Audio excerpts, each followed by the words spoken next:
అందరికీ నమస్కారం. శ్రీమద్ శంకరాచార్య విరచిత శివానంద లహరిలోని 21వ శ్లోకాన్ని ఆలకిద్దాం, నేర్చుకుందాం.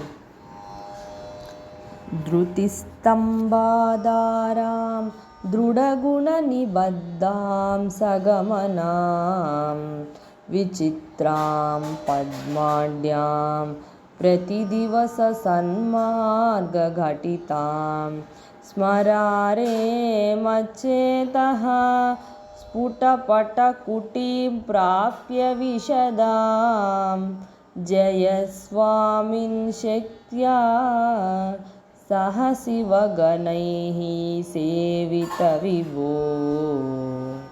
ఇంకొకసారి.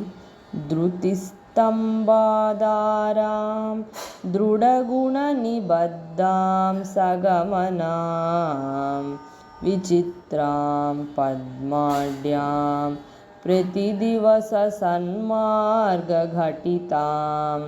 స్మరారే మచ్చేతః స్ఫుటపటకుటీం ప్రాప్య విశదాం జయస్వామిన్ శక్త్యా సహ శివగణైః సేవిత విభో.